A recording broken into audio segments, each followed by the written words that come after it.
Hello guys, welcome back to my channel, and in this video we will be discussing about the causes and impacts of man-animal conflict.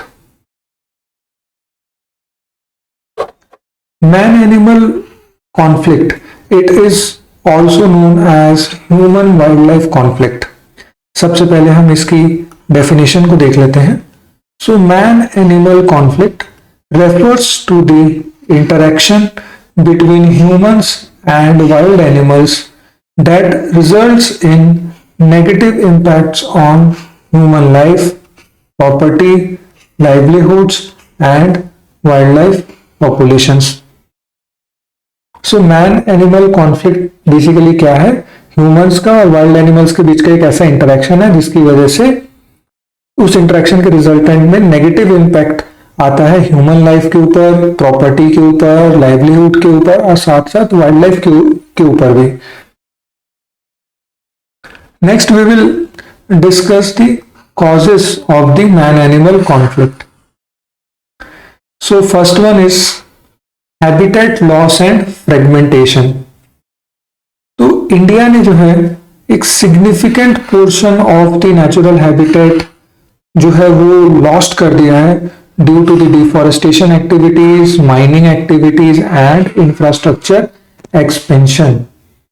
And as per the Forest Survey of India FSI, while overall forest cover जो है it has shown marginal increase, but जो हमारे dense natural forest हैं they are declining and they are becoming fragmented. और उसी fragmented habitats की वजह से जो वाइल्ड लाइफ मूवमेंट है वो डिसरप्ट होता है and the animals are forced to come into the human settlements. इसके एक एग्जांपल के बारे में बात करें तो सेंट्रल इंडिया में जो मध्य प्रदेश छत्तीसगढ़ का जो लैंडस्केप है उसमें टाइगर कॉरिडोर्स की फ्रेगमेंटेशन की वजह से इंक्रीज्ड ह्यूमन टाइगर एनकाउंटर्स हो रहे हैं. Second cause is the decline in the natural prey base. So forest की ओवर एक्सप्लॉयटेशन की वजह से या वाइल्ड लाइफ की हंटिंग की वजह से जो प्रे स्पीसीज है for carnivores that has reduced and it has forced the predators to depend on life stock.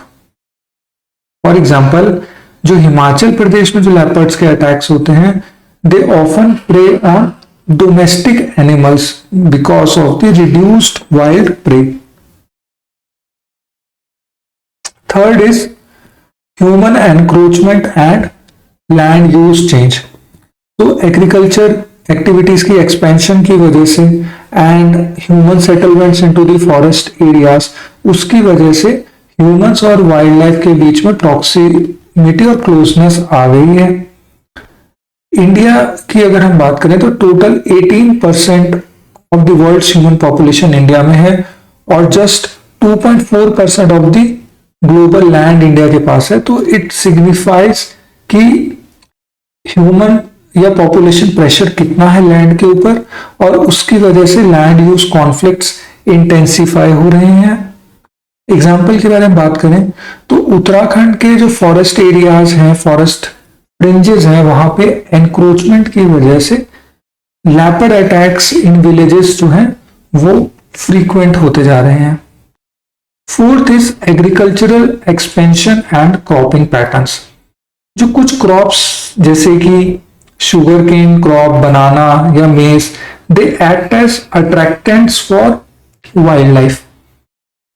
जो कैश क्रॉप्स होती हैं इस तरीके की they provide high calorie food and it attracts the animal to come out of the forest. For example, Orissa, Assam and Karnataka में जो elephant Reds हैं they are linked to the paddy and sugarcane cultivation. Next, fifth point is developmental activities and linear infrastructure. तो जो हमारा development या हमारा जो infrastructure है जैसे कि रोड्स हैं, रेलवेज हैं, कैनाल्स हैं, हमारी इलेक्ट्रिसिटी की लाइंस हैं, they cut across the wild life habitats and corridors. तो उसकी वजह से भी जो वाइल्ड लाइफ का हैबिटेट का फ्रेगमेंटेशन होता है, एक्सीडेंटल डेथ्स होती हैं वाइल्ड लाइफ की। फॉर एग्जांपल रेलवे ट्रैक्स पे जो है वेस्ट बंगाल के डुआर रीजन में जो है एलिफेंट डेथ्स जो है ऑब्जर्व होती हैं काफी ज्यादा due to the high speed trains. Next is climate change and resource scarcity.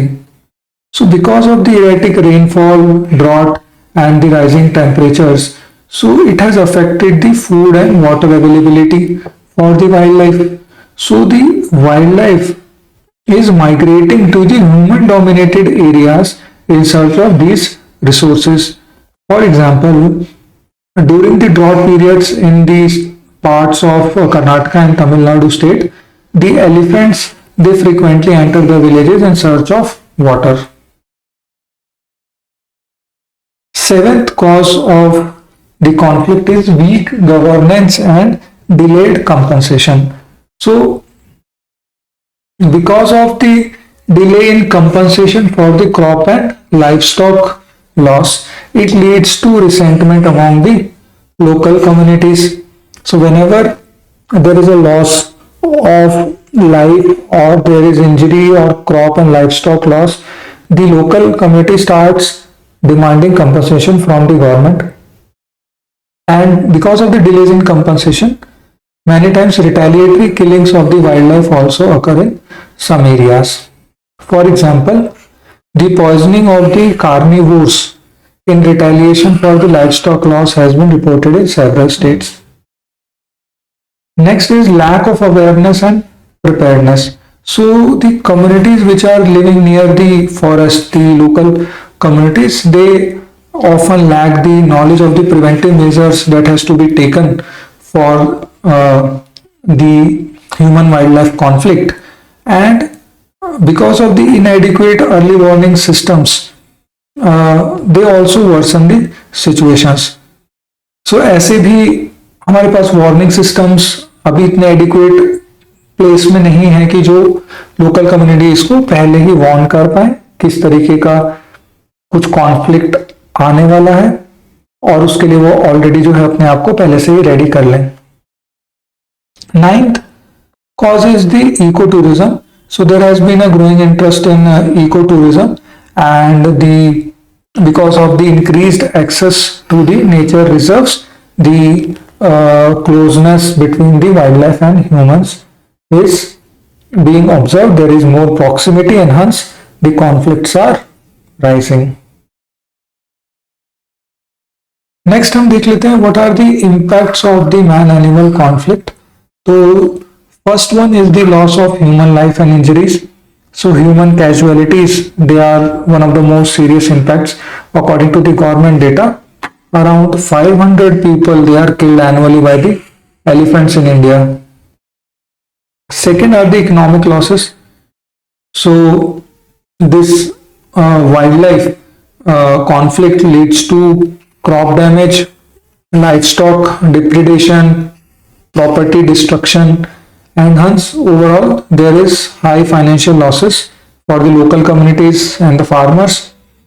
For example, the elephant raids in Assam and Odisha, they destroy the paddy fields, livestock losses due to predators like the leopards, tigers, etc. So it is a economic loss for the local communities. Then third is the threat to livelihoods and food security. So when there is repeated crop damage because of the wildlife, so it discourages the farmers for farming in those areas, and it eventually leads to food insecurity and distress migration for the local communities. Fourth is the retaliatory killing of wildlife because of the human anger and frustration.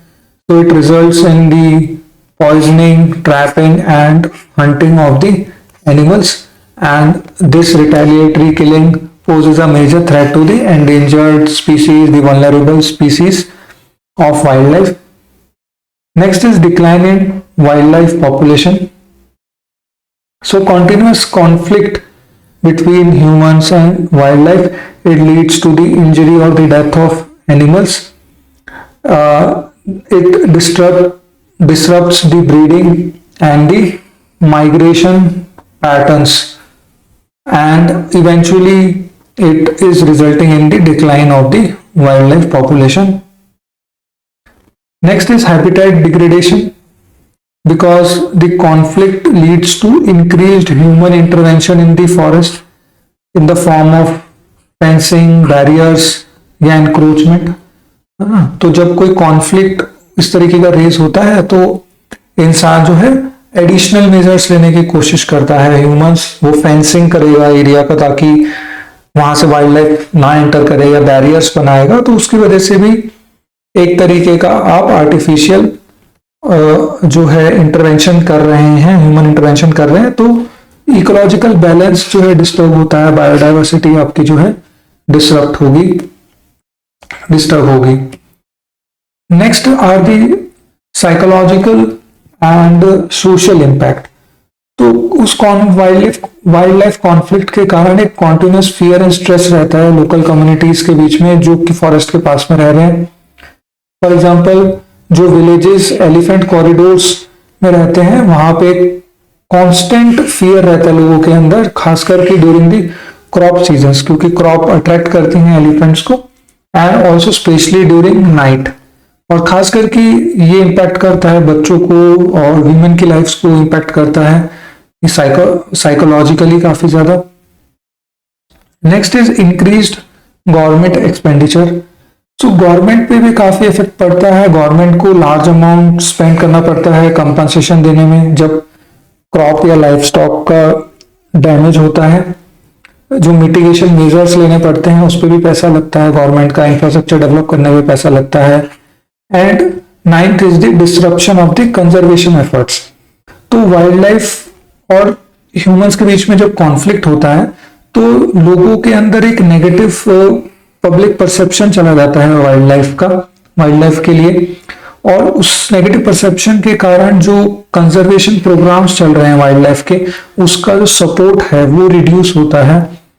और लोग जो है resistance show करते हैं for the creation of protected areas and wild life corridors, क्योंकि वो उस negative perception के कारण, उस कॉन्फ्लिक्ट और जो उससे लॉसेज हुए हैं उस परसेप्शन के कारण वो उन कंजर्वेशन प्रोग्राम्स का जो इंटेंट है और जो बेसिक आइडिया है एंडेंजर्ड स्पीसीज को कंजर्व करने का, उसको वो उतना समझ नहीं पाते और उतना सपोर्ट नहीं मिल पाता उन प्रोग्राम्स को.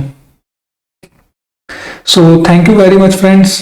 आज की इस वीडियो के लिए इतना ही. मिलते हैं नेक्स्ट वीडियो में. तब तक के लिए bye bye. Thank you very much.